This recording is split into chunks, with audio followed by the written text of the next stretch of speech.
warahmatullahi wabarakatuh. Kami mahasiswa dari Universitas Muslim Nusantara Awaslia, Fakultas Ekonomi, Program Studi Akuntansi semester 5A.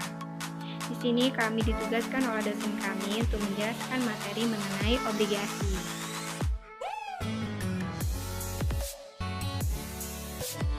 Perkenalkan, kami dari kelompok 2, saya sendiri Aprinia Riuniar, Nur Aisyah Harahap, Nurjiana Siregar, dan Ramawati Rahyuningsi. Sebelum itu, jangan lupa subscribe, aktifkan tanda loncengnya, like, share, and comment. Apa itu obligasi? Kira-kira apa ya pengertian obligasi itu?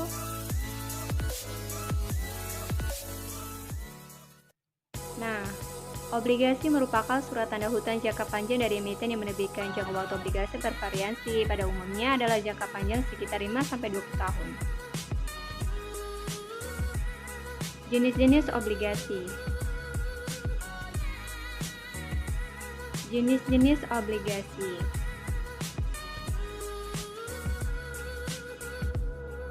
Berdasarkan bunga yang diberikan, obligasi ini terbagi menjadi 3 bagian.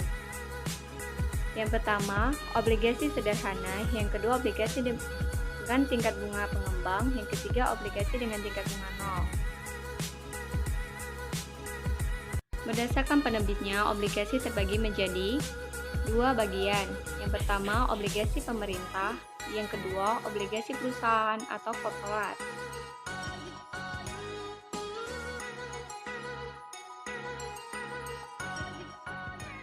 Jenis-jenis obligasi. Berdasarkan bentuknya, obligasi terbagi menjadi 3.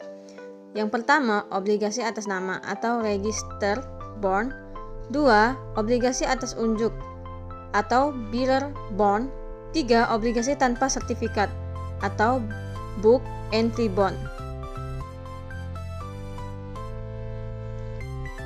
Jenis-jenis obligasi berdasarkan jaminannya. Obligasi terbagi menjadi 2. Yang pertama, guaranteed bond, dan yang kedua subordinate bond.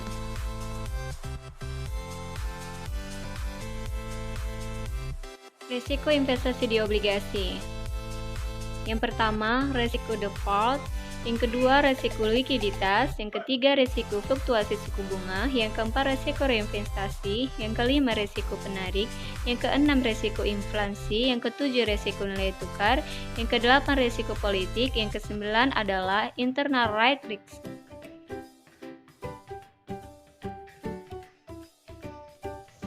Faktor-faktor yang mempengaruhi harga obligasi. Yang pertama, jangka waktu jatuh tempo.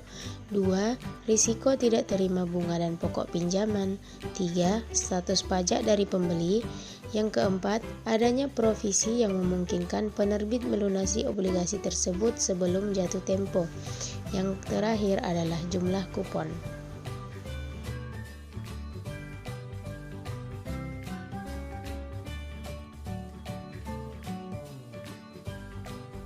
Obligasi syariah. Apa sih pengertian obligasi syariah itu? Obligasi syariah adalah surat berharga jangka panjang yang dikeluarkan oleh emiten berdasarkan prinsip syariah kepada pemegang obligasi syariah.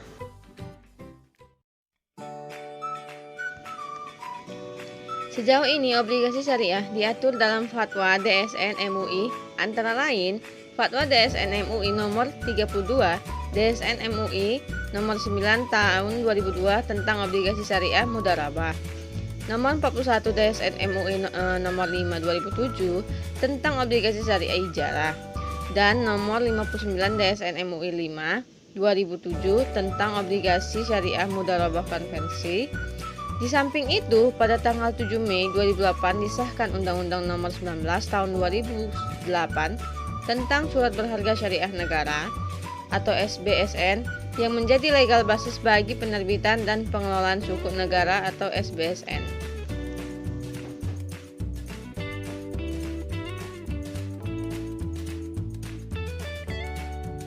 Berbagai jenis struktur suku yang dikenal secara internasional dan telah mendapatkan endorsement dari Accounting and Auditing Organization for Islamic Financial Institution atau AAOIFI dan diadopsi dalam Undang-Undang Nomor 19 Tahun 2008 tentang antara lain yang pertama suku ijaroh, kedua suku mudarobah, ketiga suku musyarakah, keempat suku istisna.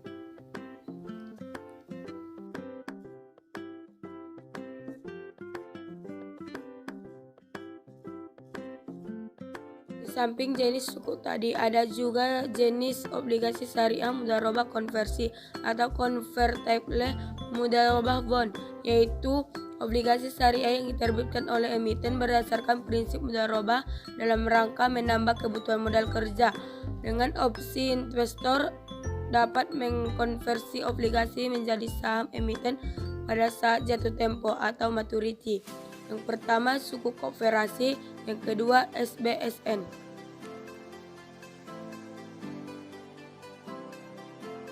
Kira-kira apa sih pengertian obligasi konvensional itu?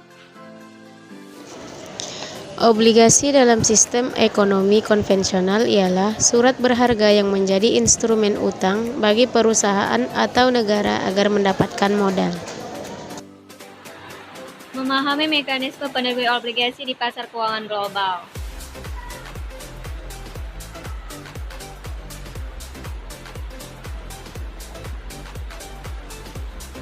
Yang pertama, lelang atau auction.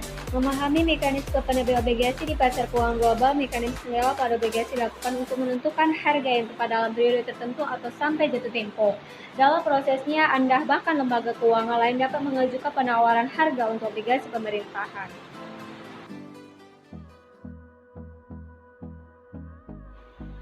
Kedua, penjaminan emisi atau underwriting. Mekanisme underwriting pada obligasi merupakan suatu kegiatan transaksi di pasar uang oleh pihak yang betul menjamin dan bertanggung jawab apabila terjadi kegagalan dari debitur. Yang ketiga, penerbitan khusus atau private placement. Pengaruh baik investasi obligasi terhadap pembangunan ekonomi di Indonesia biasanya mekanisme private placement dilakukan oleh ketika debitur, pemerintahan atau perusahaan telah membutuhkan dana secara cepat untuk melunasi utang, memperbesar bisnis, dan semacamnya. Oke, paham. Hai, inilah kami di balik layar dalam mengerjakan tugas kami, meskipun kami berjauhan dan kuliah secara daring atau online, tidak mematahkan semangat kami untuk menyelesaikan tugas kami.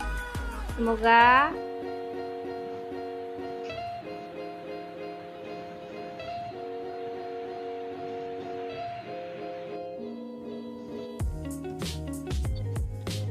Udah selesai kan?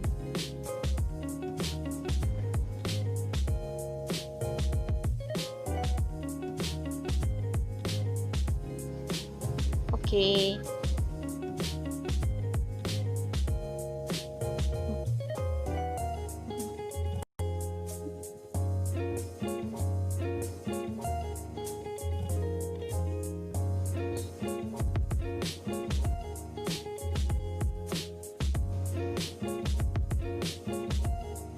Itu obligasi kan yang kita bahas kemarin kan?